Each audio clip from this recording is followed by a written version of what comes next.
Halo pemirsa, selamat berjumpa kembali dalam Prime Time Talk. Kali ini bersama saya Doni De Keizer. Pemirsa, kalkulasi peta elektabilitas para kandidat dalam Pilgub DKI Jakarta kian dinamis, apalagi dengan munculnya dua pasangan cagup-cawagup, Agus Silvi dan Anis Sandi. Walau sebagai petahana, pasangan Ahok Jarot pastinya mengantongi sejumlah keunggulan dari sisi track record, kinerja serta program yang dijalankan. Munculnya dua penantang dari poros Kartanegara dan poros Cikias tentu akan berpengaruh terhadap sebaran suara pemilih. Pertanyaannya, apakah keunggulan sebagai petahana menjadi satu-satunya barang dagangan yang akan disajikan oleh pasangan Ahok Jarot dalam mendulang suara di pilkada? Lalu siapa pula target pemilih yang akan jadi sasaran utama pasangan Ahok Jarot? Ini yang akan kita diskusikan bersama narasumber kami. Sudah hadir di studio Wakil Sekjen DPP Partai Golkar, Tubagus Aceh Hasan Sazili, dan juga pengamat politik yang sekaligus Direktur Eksekutif SMRC Jayadi Hanan. Selamat bergabung, Kang Aceh, apa kabar? Baik. Sehat? Mas Jayadi? Selamat. Sehat ya? Ya, Oke, sehat, baik. Sebelum saya berdiskusi dengan Anda berdua, pemirsa, saya ajak Anda untuk mengikuti yang berikut ini. Usai mendaftar ke KPU DKI Jakarta, calon gubernur DKI Jakarta untuk Pilkada 2017 yaitu Basuki Cahayapurnama meminta pertarungan di Pilkada 2017 merupakan pertarungan visi dan misi program, bukan menjadi ajang saling serang berlatar belakang unsur SARA. Kita simak pernyataan Ahok. Saya sangat berharap di dalam pemilihan ini yang dipertandingkan adalah program, yang dikritik adalah program kami, yang diperlombakan program, bukan membicarakan suku, agama, ras kami. Kita harapkan inilah Pancasila yang ditemukan oleh Bung Karno, yang jelas-jelas tidak bertentangan dengan agama yang kita yakinin. Seberapa jauh peluang Ahok? Saya ke Mas Jayadi dulu. Mas Jayadi, Ahok ini sudah Tionghoa, Kristen pula. Ya. Kayaknya paling empuk kalau kita serang dari SARA. Komentar Anda? Double minority ya. Nah, Ya tergantung apa yang dimaksud dengan SARA ya. Begini, itu dalam ilmu politik disebut dengan politik identitas. Artinya unsur-unsur sosiologis seperti agama dan etnis itu digunakan atau dijadikan sebagai alat untuk menarik simpati pemilih yang kira-kira bisa tertarik dengan isu-isu tersebut. Isu seperti etnis dan agama itu potensial untuk muncul di mana saja. Dalam pilkada Indonesia itu banyak tidak muncul harus di mana Jakarta, saja. Tidak di harus. mana saja. Di Amerika juga, Anda lihat sendiri kan? Di Amerika juga yang muncul. negara katanya paling demokrasi pun juga masih. Iya. Ada dua faktor utama yang menyebabkan faktor etnis dan agama itu, elemen identitas itu bisa muncul. Ya, dia ini laten sifatnya. Arti laten itu kan sewaktu waktu bisa muncul kembali. Bahasa Inggrisnya salient. Ya, ibarat virus dorman tiba-tiba muncul karena situasi. Nah, ada dua situasi yang memungkinkan itu muncul. Satu, kalau pertarungan atau kompetisinya sangat kompetitif atau cukup kompetitif. Itu satu. Itu artinya kita harus memperkirakan apakah ada calon yang sangat dominan atau tidak. Apakah jarak elektabilitas antar calon itu potensial mendekat atau sudah sulit untuk dipengaruhi lagi. Nah, yang kedua adalah apakah faktor seperti etnis dan agama itu dianggap menjadi bahan pertaruhan.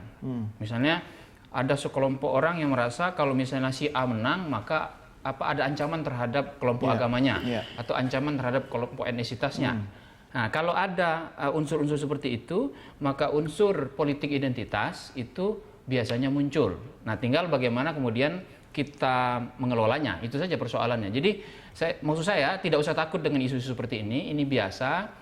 Tinggal bagaimana semua kita sama-sama mengelolanya gitu. Kalau ini biasa, statement Ahok tadi apakah mencerminkan ketakutan Ahok atau sebaliknya? Ya, sebagai petahana yang memiliki double minority, memang kalau isu etnis dan agama muncul, tentu dia akan cukup kerepotan untuk menghadapinya gitu.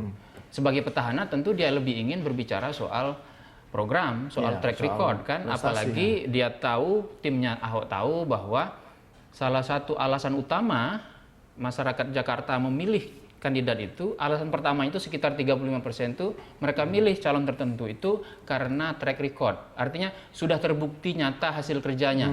Ini yang pertama. Alasan yang kedua itu adalah faktor perhatian kepada rakyat. Yang ketiga faktor dianggap jujur, amanah, bersih ya, santun dan sebagainya itu masuk di situ. Yang terakhir dianggap memiliki cukup kapasitas, cukup kepandaian, cukup informasi untuk mengelola pemerintahan. Nah, di sini pengalaman pemerintahan, ya. Ada dua jenis pengalaman pemerintahan di sini. Pengalaman pemerintahan secara umum, pengalaman pemerintahan yang lebih spesifik, yaitu mengelola pemerintahan daerah, begitu. Nah, kita bisa menganalisis dari sisi itu untuk melihat, untuk memperkirakan peluang-peluang para kandidat yang akan datang. Tetapi kita semua harus sadari bahwa data-data yang kita miliki, data-data elektabilitas, popularitas, likabilitas yang ada sekarang, ini adalah data-data sampai dengan sebelum masa pendaftaran calon. Ya, sebelum ketahuan penantang Ahok siapa kan? Betul. Jadi sebetulnya data tentang Anies Sandi dan Agus Silvi, AS semua ya, Ahok Saiful, data AS2, AS3 itu masih cenderung lebih sedikit ya. Tetapi data-data kualitatif mengenai siapa mereka, pengalamannya apa, track recordnya selama ini apa dan sebagainya itu sudah ada di kita. Cuman data elektabilitas yang lebih objektif itu kita belum punya. Tapi petahana kita punya datanya. Iya. Politik kan dinamis ya, Kang Aceh, berkembang gitu kan, cair sekali. Sebelum muncul dua petarung penantang Ahok, Anda dan teman-teman sudah berdiri di belakang Ahok. Satu, ada yang murtad nggak nanti kira-kira? Kira-kira berubah haluan atau melihat petanya sekarang berubah, Golkar makin solid atau bisa pecah suara? Ya, politik selalu dinamis ya. Kami berkeyakinan di Partai Golkar akan tetap solid. Ya. Solidaritas itu bisa muncul dari misalnya struktur partai. Struktur partai pasti akan solid. Dan sejauh ini kan soliditas itu terlihat secara nyata. Sementara seperti yang kita tahu sekarang ada beberapa kader-kader Golkar yang itu kader ya, anggota Golkar yang menyatakan dukungan kepada salah seorang calon. Ya saya kira itu silahkan saja, tapi kan di internal partai ada mekanisme tersendiri untuk menentukan kedisiplinan seseorang di dalam internal setidaknya partai. Kan mesin partai harus bergerak full gini kan? Sejauh yang saya amati dan kita memang dari sejak awal telah mengingatkan kepada struktur partai untuk menegakkan disiplin partai. Dan salah satunya itu dengan bagaimana menggerakkan sampai 25.000 kader di DKI Jakarta untuk sampai mereka menjaga agar tren kepuasan publik terhadap Pak Ahok Jarot ini harus terus-menerus dijaga soliditasnya gitu. Karena apa? Karena buat kami sekarang yang terpenting itu adalah dengan modal sebagai petahana ya. Melihat kepuasan publik terhadap kinerja Pak Ahok Jarot, itu kan sebenarnya modal yang paling utama dibandingkan dengan calon-calon yang lain. Golkar sendiri puas nggak sih lihat Ahok sama Jarot kinerjanya? Sejauh yang kami amati, dasarnya adalah itu. Jadi dasar kenapa kami memilih Pak Ahok, itu karena dasarnya adalah kinerja dari berbagai macam persoalan DKI yang perlahan-lahan telah pasangan ini lakukan dengan baik gitu loh. Misalnya soal Kartu Jakarta Pintar, gitu ya, kenaikan anggaran pendidikan, ruang terbuka hijau, reformasi birokrasi di di Pemprov DKI Jakarta yang saya kira semua publik Jakarta sekarang sudah bisa merasakan bagaimana pelayanan administratif terasa begitu lebih cepat gitu ya.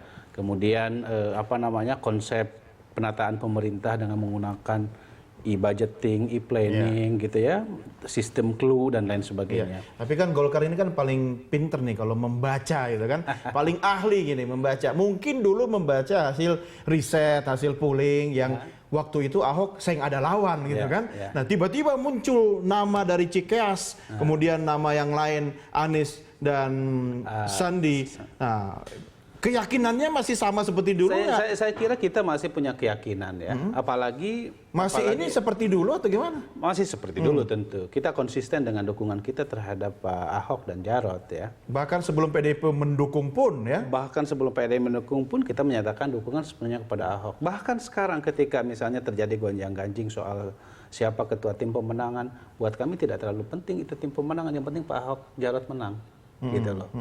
Nah, sekarang mau panggungnya oleh PDIP diambil sebagai ketuanya ya silakan. Nggak apa-apa. Gitu. Saya kira tidak ada masalah. Yang terpenting buat kita adalah bagaimana soliditas partai pengusung PDIP, Golkar, Hanura, Nasdem itu bisa terjaga beserta dengan kantong-kantong civil society yang dulu dibentuk oleh teman Ahok. Ini harus terus-menerus kita gerakan dan akan terus kita gerakan supaya tren kepuasan publik terhadap Ahok tetap terjaga begitu.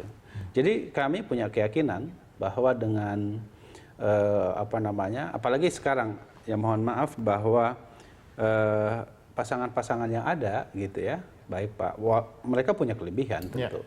Tetapi kan track record sebagai kepala daerah, pengalaman mengurusi daerah gitu ya, mengelola daerah jauh lebih matang pasangan kami. Itu yang jadi jualan ya? Saya kira ya. Bisa lebih menjual daripada jadi menteri begitu ya? Saya kira beda antara jadi menteri dengan mengurus kepala ngurusi daerah sama ngurusi kementerian beda ya? Beda, karena kalau kepala daerah itu langsung bersentuhan dengan masyarakat, apalagi ini di DKI Jakarta, dengan kewenangan yang berbeda dengan daerah-daerah yang lain.